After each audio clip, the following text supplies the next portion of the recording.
Welcome to Bootstrappers, a program designed to bring you up-to-the-minute ideas and concepts to understand what it takes to succeed in business and life.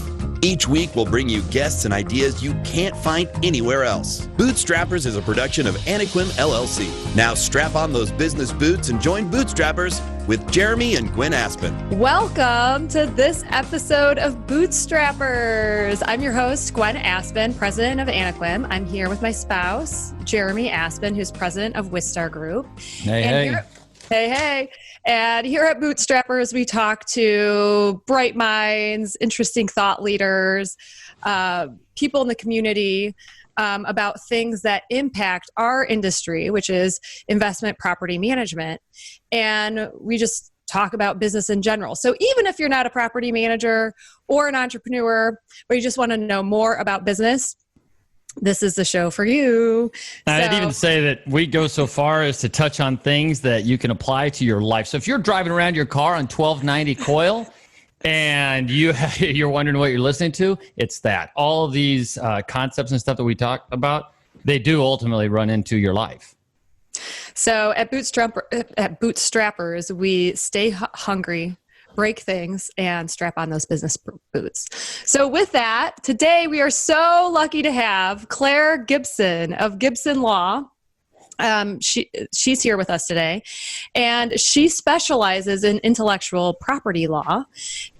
Claire has worked on intellectual property issues with top brands like JP Morgan Chase, DreamWorks, and NBC Universal.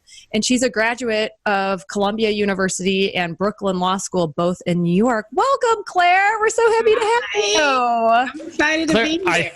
I think this might put you as one of the smartest guests we've ever had, Columbia and Brooklyn Law School. I know, right? I'm like, oh my gosh, we're all intimidated over here. Don't be. But we're so happy to have you here because I have to tell you, as an entrepreneur, we've run a few companies and started things from scratch. And the last thing that we and most of our entrepreneurial friends are thinking about is legal issues because we're big visionaries and we want to see our services and our products out there. And then we're thinking about how to invoice and bring the money in.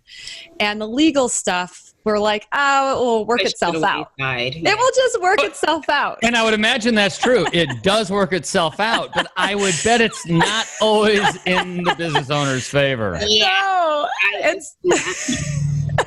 And so, Claire, because a lot of the people that we work with, we just haven't been involved in your realm at all. We were wondering if you were starting a company or you were consulting with someone starting a company from scratch, what kind of legal things do they need to think about before they even get started? So first things first, anytime you are starting a business, you are going to incur expenses. So just from a tax side of things, you want to get your business registration sorted out first.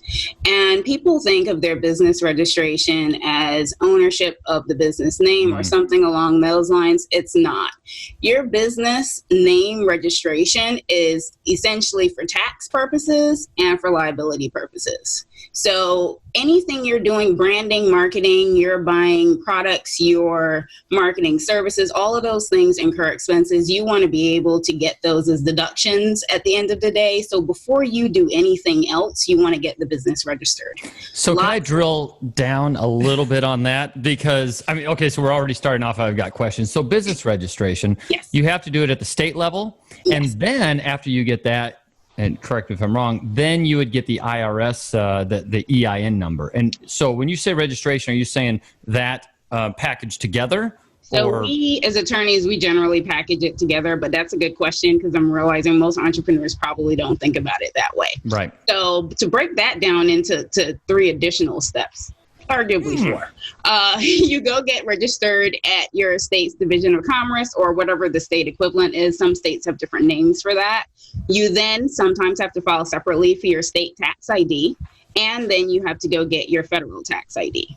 From there, depending on the nature of the business, you also want to consider getting insurance. And when it comes to doing your business registration, you also want to think about liability issues. Lawyers love thinking about liability. Nobody else likes thinking about liability. No. The purpose of having your business is to help protect your individual assets as much as possible from liability issues. Pretty much most businesses have some degree of liability exposure. So you want to talk to an attorney and a CPA as well to make sure that you are in the correct type of business formation, whether that's an LLC, multi-member LLC, S Corp, C Corp, what have you. Okay, Claire, I want to just even go back a little bit farther. Go When ahead. people are thinking about starting a business, they have to have a name. And the name is so freaking hard because you have to have something not taken in your state. And a lot of people get that far, but they don't think about the fact that if you're online, your name can be commingled with like another company that has the same name, but in a different state. And then when the online reviews happen, you're getting their online reviews, they're getting yours, and it's a big mess because all businesses, especially in our industry, are made or broken by those online reviews. So do you have any advice for people when they're picking a name on either the steps they should take or what hasn't been taken? It's just so hard to even find a business that hasn't been taken. So before you even get to that part of it, let's separate your business name from your brand. Those are two different things. Okay, you gotta tell us more about that. Yeah. So think about some of the big guys. Think about Unilever. If you even know what Unilever is. Unilever owns Dove. They own Hellmann's mayonnaise. They own Ben & Jerry Vaseline. All of these brands. These brands are what you look for when you're shopping for the various things. The brands are the identification of the product. Nobody's shopping for Unilever. Right? Okay. So when you're doing your business registration, what you're registering is the name of your business. The name of the business doesn't have to be the brand that you're marketing as the face of your business. It doesn't have to be the source identifier for whatever your products and services are. So when it comes to picking your business registration for your business name, you can be as creative, not creative, as generic, as boring, whatever works for you. You can name it after family. You can name it after, I don't know, a color, call it purple LLC. It really doesn't matter as much. So that's not the difficult part. What becomes difficult is then picking a brand and what's going to be what clients identify and customers identify your services or your products by. And that's where IP attorneys like me come in. And I do, or oftentimes not. We end up coming in later when everything is imploded. Ideally, if you're doing it right, we come in the beginning before you started marketing anything, before you started selling anything. My advice to clients is generally this: if you are cost strapped, get a little brainstorming family session, friends session together. Let people come up with creative names and ideas. It needs to be distinct. It needs to be unique. Come up with 3 or 4 of those, then go get a consultation with a brand attorney and let them do a search for you to see if that mark is even available for registration. And this is for USPTO trademark registration. Now, if you aren't as cash strapped, or you can find one that's an affordable level, you can also hire a naming company. Naming companies, naming agencies, they do all of that brainstorming creativity for you. You come to them with some ideas and themes of what you want to evoke with your customers and your clients, and they give you a list of suggested names, variations, and things that should work for you. There's different levels, obviously, different costs associated, but you can probably get like a smaller agency for not too expensive a cost. And there as well, because they're going to go for the most distinctive, and you're paying them to do so. They're going to go for the most distinctive brand possible. You're more likely to come up with something there that will be clear for use for you. Wow. Okay. So I have my name. I figured out it wasn't taken. Now I have to come up with like a logo, right? So before you even get to the logo, I often, now I'm the one saying take a couple of steps back. Okay. Before you even get to your logo, I generally recommend coming up with one or more word marks and your slogans that you intend to use. Get an attorney to do some preliminary and comprehensive clearance searches on those. If they come back clear, and I'll warn you, the USPTO, if I remember correctly, they are up to about 75% of the words in the English language are registered as a trademark in one or more classes of goods and services. Wow. Yes. So when you said it's so difficult coming up with something original, that's exactly right. And the standard for confusing similarity in between brands is actually very stringent. So yes, it is difficult. But if you get it cleared and it's good to go, the next stage that I would recommend is simultaneously filing your federal trademark registration while also acquiring your domains. Now, when it comes to acquiring the domains, you want not only the exact mark that you're going for, but things confusingly similar and related to it. So at the end of it, you might end up with 5 or 6 different registrations for domains. And the ones that aren't exactly right, just get them forwarded to your domain. The reason for that is the minute you file an application for federal trademark registration, there are some very malicious people who literally monitor the registry, and they know you're going to want your .com or your .info or .org or what have you, and they go register it and then try to sell it to you for 3, 4, 5, 6 times the price. So, Oh my gosh. So see, entrepreneurs are not thinking about any of this. I don't think they're so busy with other things. And this does sound really expensive. I mean, when you start a business, there's so many startup costs. You know, you're not going to make money for at least 18 months, 2 years. And then you have to think about adding this to your budget as well. So yes. It's I want kind to of interrupt 1 second. I want to make sure everybody knows that we're speaking with Claire Gibson, and she's a principal at Gibson Law. You said South Carolina, but originally you actually work in New York. We're talking about IP. It's intellectual property and how it applies to your company. Thanks, Jeremy. Appreciate it. Well, you were asking about when it comes to the cost. yes. It's expensive. It's not. Okay, so how true is this statement though? While we've been talking, I've been thinking about this. I don't think it's actually possible to avoid legal fees. All you're doing by jumping ahead is determining when you're going to incur those legal fees and probably how much. Yeah, whereas you do it a little bit later in time and you're exposing yourself to it just happening unplanned. And depending on the severity of the lawsuit or the tenacity of the claimant, you could spend a whole heck of a lot more. Yes. Okay. It's definitely one of those situations where you're very likely to pay more the longer you wait. And I know that's very hard for small business owners and entrepreneurs starting up, and the thoughts of all of these costs.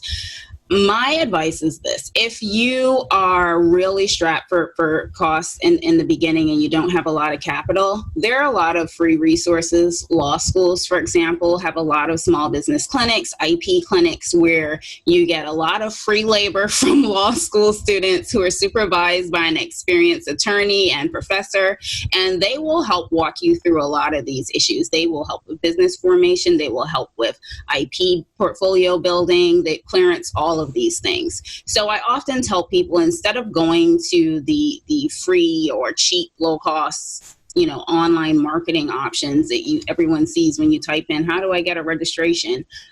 It's often better that you go look for a law school clinic or low bono services, pro bono services. A lot of firms also do volunteer work. As much as people think lawyers are just out for the almighty dollar, there are a lot of firms that do offer small business services at free or low cost rates. So what about if I did this wrong and I started my company and I did none of these things?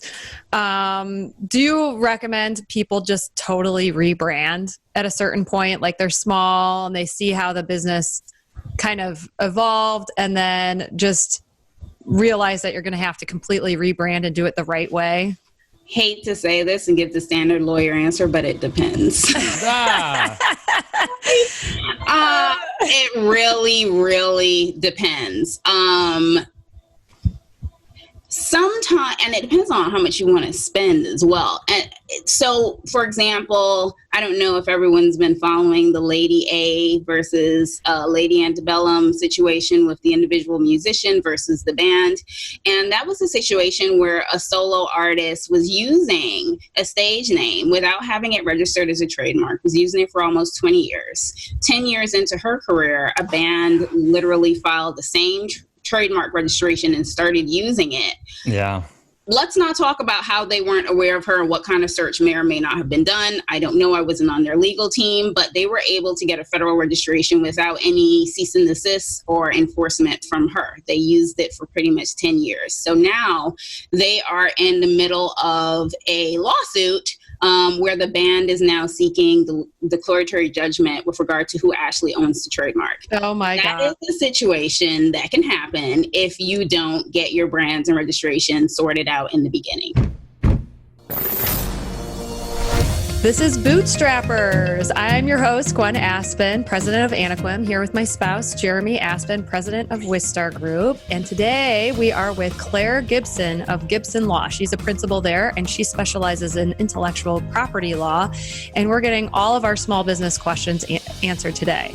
So, Jeremy, I know you wanted to kind of put some clarity with what we went through. Okay, so you're driving around you're listening to 1290 Coil, you're driving down Dodge Street, you're looking at that horrible big sign on Methodist Hospital, and you're wondering, what did they just go over in the right order? So what I wanted to ask you, Claire, is if I got these written down correctly. In terms of the order, when you're starting a company, is this the order that you should do these different things? So one, come up with a name.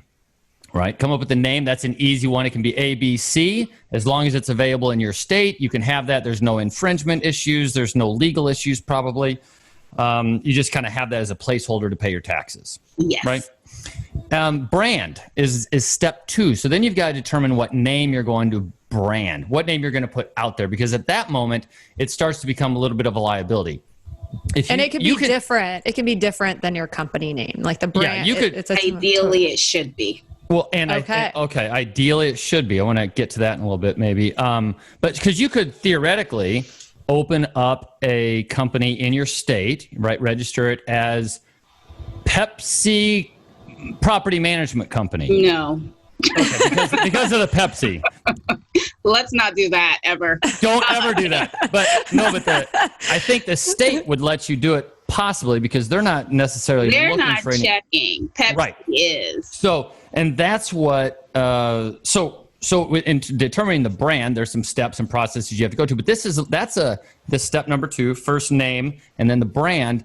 There's a lot more tied to that. You're a lot more exposed when you determine what the brand is, and the decisions you make at the front end will have long-term repercussions. Next, I think we grouped the slogan and the logo together. So figure out what the slogan is, kind of how you're going to get yourself out there marketing-wise, make sure it passes a couple of tests, and bring in a logo, probably a logo company, so they can do a little bit of that research to make sure you're not infringing on anything. And then when you're about ready to do your domain or do your federal EIN number for tax purposes, that's the time to also do your domain search, right? Did I put that in the right order? Are you comfortable with me saying that? So the EIN happens when you do the business registration. So when you do your business registration, you want to get your state tax ID and your federal tax ID, which is your EIN. Okay, so the 3 go together. Yeah. So the federal and domain, the federal marks and domain, is that what you meant?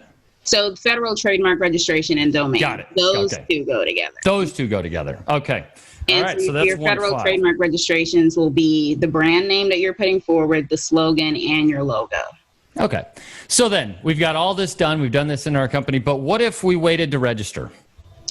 So ideally, you're filing these in advance. The USPTO, which is the United States Patent and Trademark Office, that is the government entity that oversees federal trademark registrations. They allow you up to 36 months after you file a registration for a mark to put that mark in use in commerce. So what you want to be doing is while you're brainstorming for that brand, you want to get that registered, or not even registered, get an application with the USPTO before you're actually launching your products and services. And this is what saves you money in the long run. We were speaking earlier about how waiting can incur more cost. If you file that in advance, you're going to know whether it's available for use. You're going to know whether there are any issues with third parties, because the examination process is already underway by the time you get issued what's called a notice of allowance for use. And by that time, you're putting together your marketing and you're building your customer expectations and all of these other things. You know that you have a brand that's clear and available for use. You know that your logo is good to go. You know that your slogan is good to go. That said, if you don't do it in advance, what can end up happening is that you spend money on domains, you spend money on marketing materials, you've spent money on a graphic designer, you have done, lots of building and anticipation with your customer base. And then you go try to file a trademark registration and find out that the brand is not available for use. Oh, did you research me? Did you research me before you got on this show?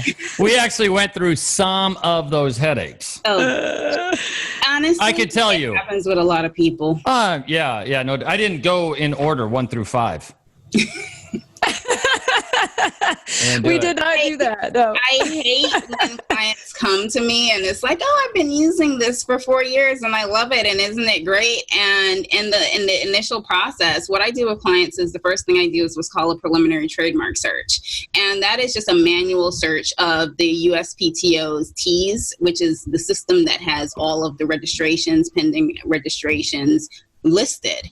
And it is the worst feeling in the world as an attorney when you have to come back and let a client know that this brand that they poured so much time, money, blood, sweat, and tears into is not available for federal registration.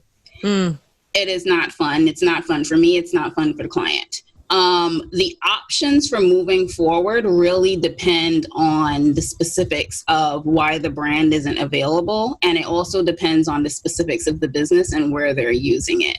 So trademark rights occur in pretty much 2 stages. You have common law rights from the time you start using a brand, and then federal rights happen after you do the registration.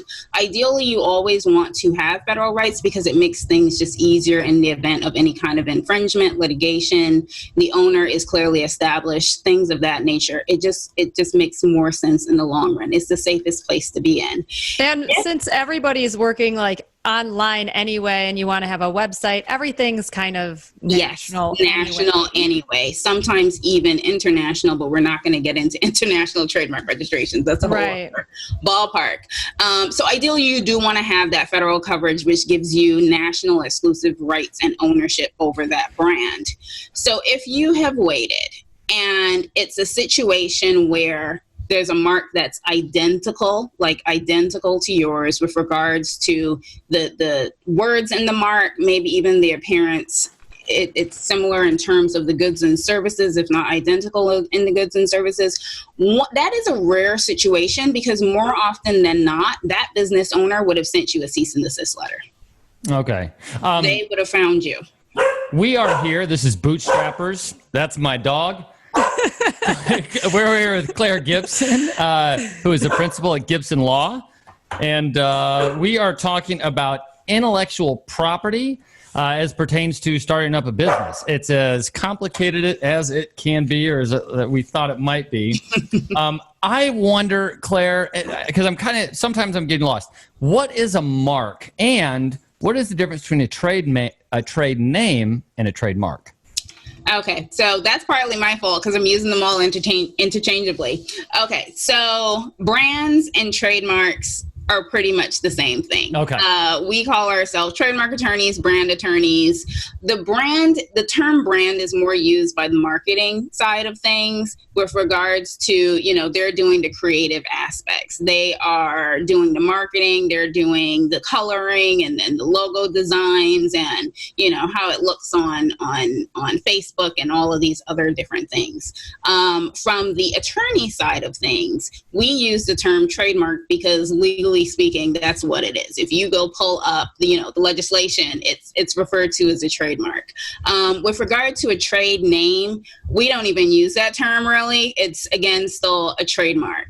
And within the concept of trademarks, even though people tend to hear trademark and they tend to think of a word mark, a trademark can literally, it can be a word, it can be a slogan, it can be a design, it can be a scent, it can be a color.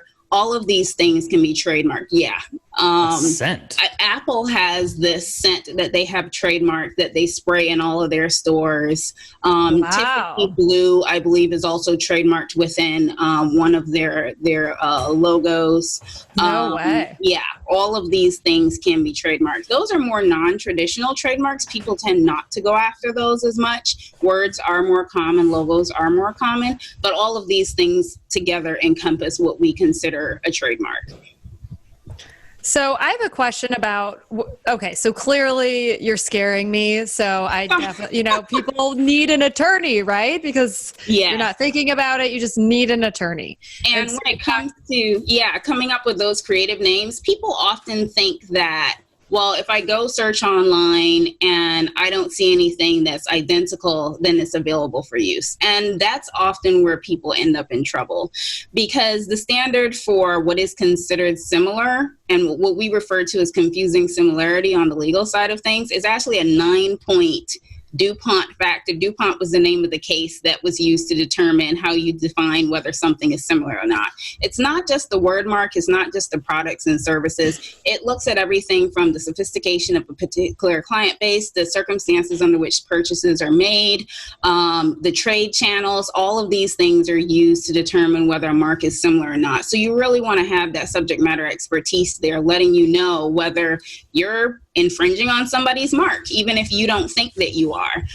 Ignorance of the law is no defense. You could end up having to, worst case scenario, I'm sorry to scare everyone, worst case scenario, you start using a brand, it hasn't been cleared by an attorney, you're making profits off this brand, it's infringing on somebody else's brand. You now not only have to pay them for infringement, they're also entitled to a portion of all your profits that you made off their trademark. Wow. Sorry. So what if you lost money on, do they pay their pro rata share? No. They don't. Okay. No, they don't.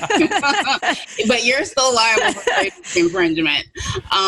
So Claire, sorry to interrupt you, but I have a question. So if I'm getting an attorney, does it have to be an attorney in the state where I am, or can I get like a national attorney? Like how does that work? IP law, IP is federal. Like I said, we are looking at federal trademark ownership. So fortunately, you can hire an attorney in any state when it comes to getting your brands registered.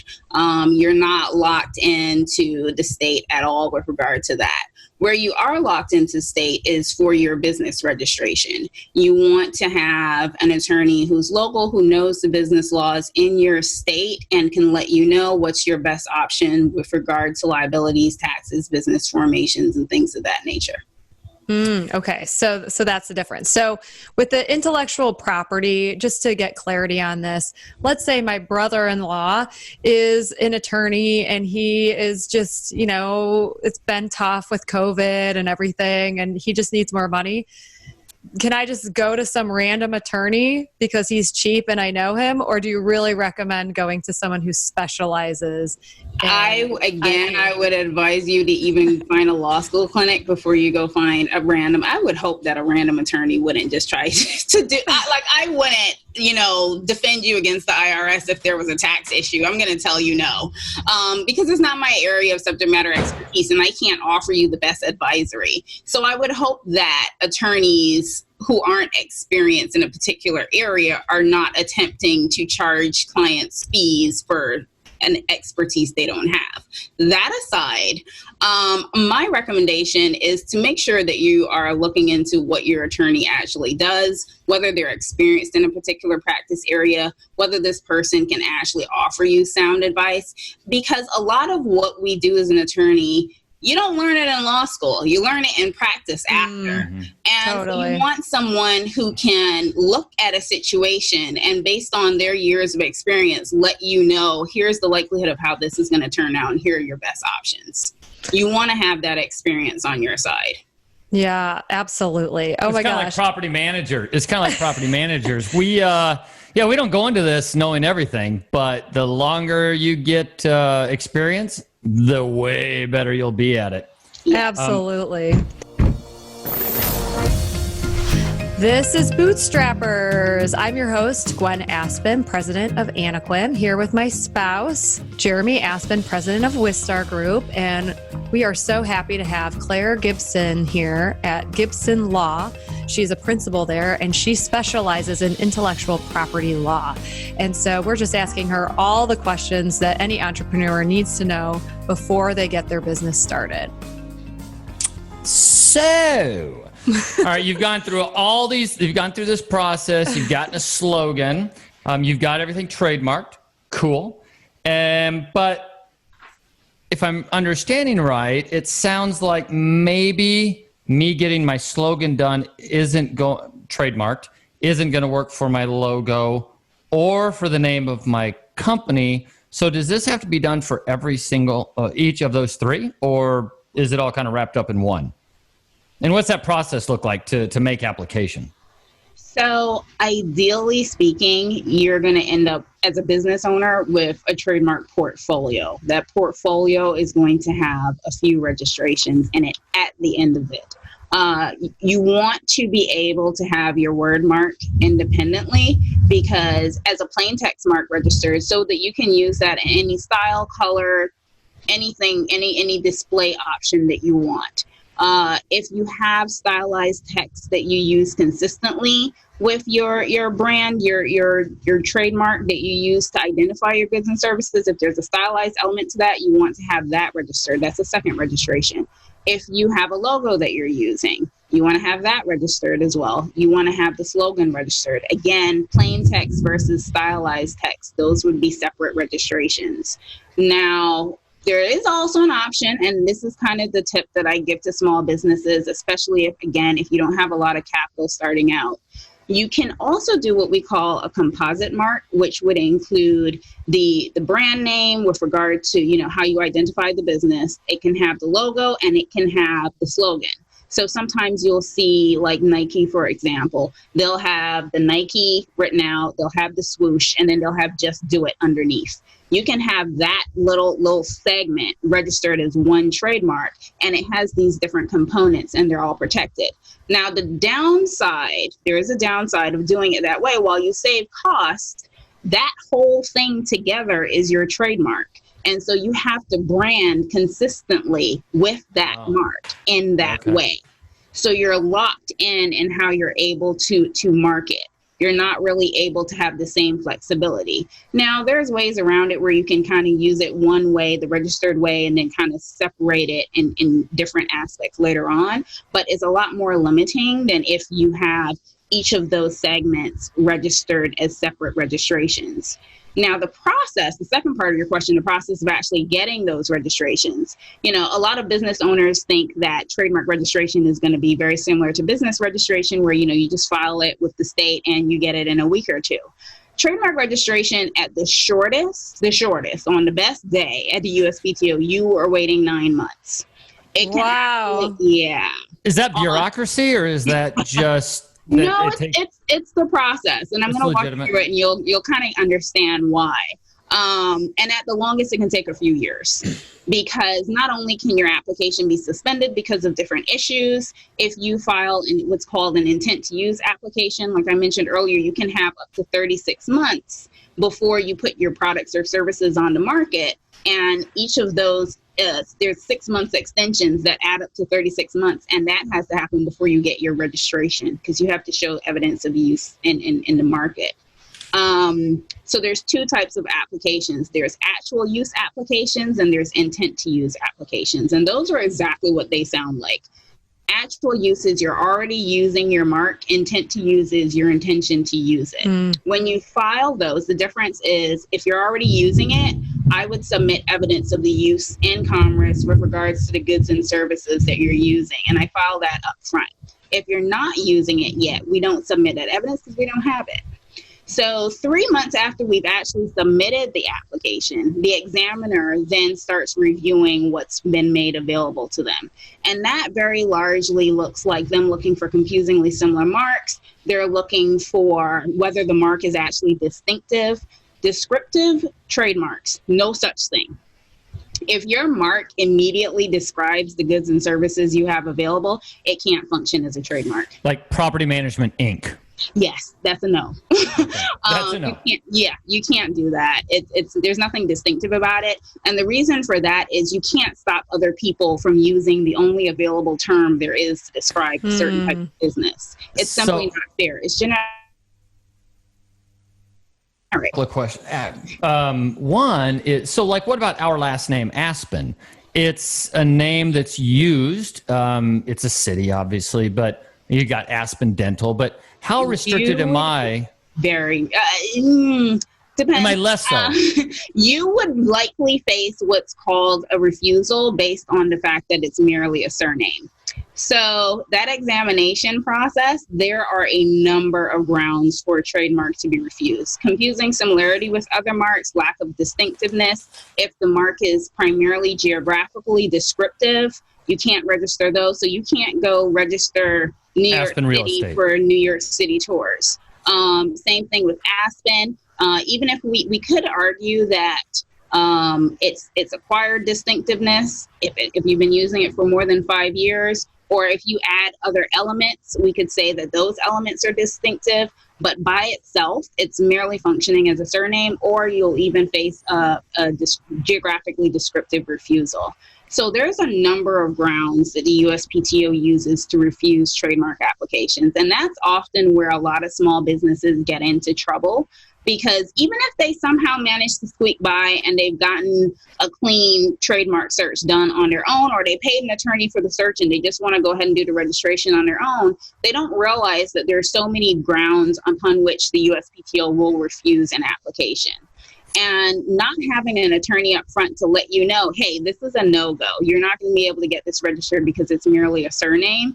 You've now spent costs on filing the application, and then you still have to go pay the attorney to tell you, hey, we can't fight this refusal for you because here's why it's not going to win. So you often end up throwing money down the toilet that way as well. Let's not do that. This is Bootstrappers. I'm Jeremy. That's Gwen Aspen. We're with Claire Gibson. She's a principal at Gibson Law, and we're talking about intellectual property. And really, we're talking about starting up your company and some of the do's and don'ts, a lot of do's for when you're starting up your company. And so in that last thing we just talked about, I think my takeaway is this: have a trademark portfolio, which I think we have. But that's something that when you're starting up your business in the first year or before you open your doors, have a trademark portfolio. So that you don't put money down the drain getting things all branded and paying a graphic designer just to find out that you can't even use any of those materials that you paid for. I think what's so hard for us to do as business owners is that it feels like we're protecting ourselves against this amorphous sort of ghostly liability that might happen. But I'm trying to talk myself. When I was walking myself through it, it makes it a little bit easier to understand or feel like it's worth it when in the same stroke in doing all of this, you're also protecting yourself from other people doing that to you in the future. And I think there's a psychological click that happens when you think of it as a tangible value. It's not just maybe someday.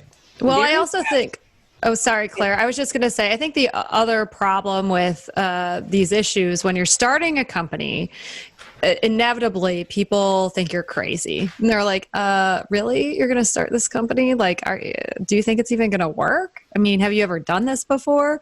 I remember, Jeremy, when we were starting our property management company, we met with a financial services guy and you told him, oh, we're going to start a property management company. He was like, do you even have your real estate license yet? And you were like, no. Not yet. And he looked at me like, run, girlfriend, get out of here. Do not marry this douchebag. He does not have number one of the 5-step process done.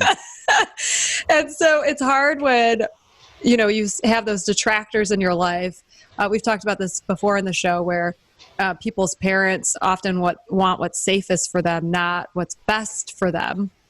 And then you're going to throw all this money at, trademarks and stuff, and you haven't even gotten off the ground yet.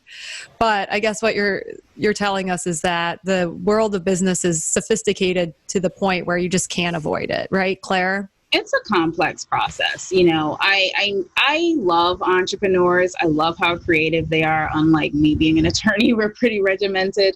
But I love working with entrepreneurs and small businesses because of how creative they are and how innovative they are. So there are ways to get through all of this, but it makes more sense to do it the right way. I know that that's generally difficult for people to swallow, but you end up spending more money in the long run. And again, going back to the trademark application process, if you even manage to make it to the examination process and the examiner then refuses the mark, you're spending money on an attorney there as well. And after that, there's another aspect of the process where, and this also kind of works in your favor when you become the trademark registration owner. Assuming the examination process goes in your favor, the next stage is publication for opposition. And this is kind of like, when you get married and the officiant says, does anybody have any objections? Speak now or forever hold your peace. That's what happens with the trademark. It gets published in the USPTO official gazette, and third parties have the option to oppose your ownership of that mark. So they have 30 days to come forward and say, we oppose your use of this mark for XYZ reasons. They can also request an extension to do that, but generally speaking, people tend to get it in around the 30-day mark. And so it's still a difficult process. It takes, like I said, minimum 9 months, on average about 12. It can take up to years. Assuming you make it through that opposition period, and you've then either submitted your statement of use or you've gotten your notice of allowance and you're proceeding to registration. Once you have that registration in hand, you're halfway there. You're not at the finish line, but you're halfway there. You now have a federal trademark registration that gives you exclusive right to use that brand for those associated goods and services. And so that is your tangible moment where you've acquired something for all of the sacrifice and the costs and expenses that you've put in through this process. Now, what that means is you now also have to start policing that brand. You have to start policing that brand, and that means you have to proactively stop other people from using this mark that you've just spent so much time and money acquiring the registration for, buying the domains, putting together marketing, getting a graphic designer, and all of these other things. And so that's something you want to continue to do through the lifetime of your mark to make sure that the rights that you just spent time and money acquiring are the full breadth of those rights. I like to remind clients, it's kind of like if you don't police your mark, and somebody starts using it, your rights are diminished. It's very much like property ownership. If you have a vacation home and there's someone who's living in your vacation house and you didn't know and you weren't checking, eventually they're going to have squatters' rights to your property. Because you were not checking on your property. The same thing applies to intellectual property and trademarks. If you are not actively policing your trademarks, and that includes using things like watch services, and your attorney can help you get that set up, and you are not sending out cease and desist letters, and you're not filing oppositions at the USPTO, those people can acquire rights to your brand that you've spent time, money, and energy developing and registering and everything else. Oh my gosh. Well, this is so enlightening. We are here with Claire Gibson. And up next, we're going to talk to Claire about a discount that she is offering to Bootstrappers listeners if you might need some help with your intellectual property. And we're going to talk more about how entrepreneurs can make sure that their brand is secured. This is Bootstrappers. This is Bootstrappers. I'm your host, Gwen Aspen. I'm president of Anequim. I'm here with my spouse, Jeremy Aspen, president of Wistar Group. And we are so happy that Claire Gibson of Gibson Law is here to inform us on what we need to do to make sure that our trademarks and our branding does not get infringed upon by others when we own our own businesses.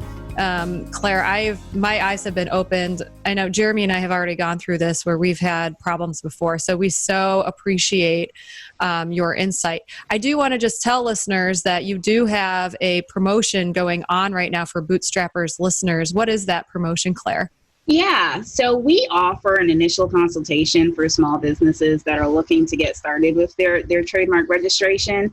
And so that consultation is normally about an hour long, and we do a preliminary search to let them know whether the mark is confusingly similar, and whether it's available, whether it's distinctive enough, any issues that we foresee with registration.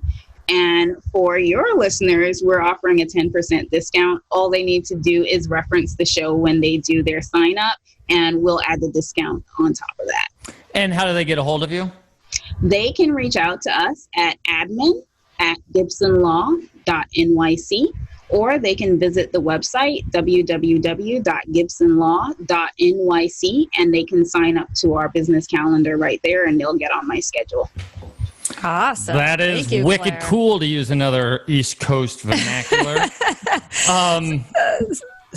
I wanted to ask about, you were talking in the last segment about policing, and that got me to be a little bit nervous, because in order to police something, one, you have to direct your energies outward into a space that you're not necessarily in. You're not looking around the internet for infringements on your trademark. So what is for a small company, let's say revenues the $500,000 to $1 million range, what could a business owner reasonably expect to be considered sufficient? I would say, and it also depends on the strength of the mark. If you have a really distinctive mark, and this is where, circling back to where we started, it really, really makes sense to develop a distinctive mark from the beginning. If you have a really distinctive mark, it's a lot more difficult for people to try to infringe on it, because they stick out like a sore thumb. Nobody is going to go try using Google or Oogle for a search engine. They're just not going to do it. When you have marks that are weaker, that are using common terms, they're not necessarily as distinctive, it's a lot more difficult, because they kind of blend into the background in your particular industry. So if you have a particularly distinctive mark, you're actually going to end up spending less money on policing than if you have a less distinctive type mark, because your attorneys are then going to have to spend more time and energy determining whether what's out there is confusingly similar or not. So generally speaking, what you want to do is have watch services. Watch services are a system whereby attorneys we have a computerized algorithm that searches the USPTO, the U.S. Patent and Trademark Office Gazette, where marks are published for opposition before they're registered. And they will also search domain name registrations, and they'll even search social media handles. Some go as far as even searching search engines, depending on the level of the search. Obviously, the more they're searching, the more expense you're looking at. But generally speaking, you can get just watch services alone from anywhere from $1,000 to $5,000 a year. They're not that expensive.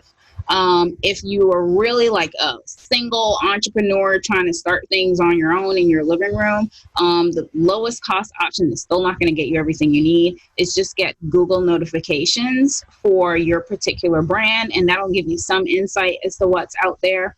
Then you're looking at additional costs for the attorney's fees to review the watch notices. And your next step there is sending out cease and desist letters. If you have an attorney that you work with regularly, they'll probably give you some kind of discounted rate, because they're going to use pretty much the same formats for the cease and desist letters to every infringer that they come across. There's a standard way of writing these things where, we establish the client's rights in the letter. Then there's an outline of what the infringement is and why it's problematic, and then pretty much the demands with regards to what legal actions will be taken.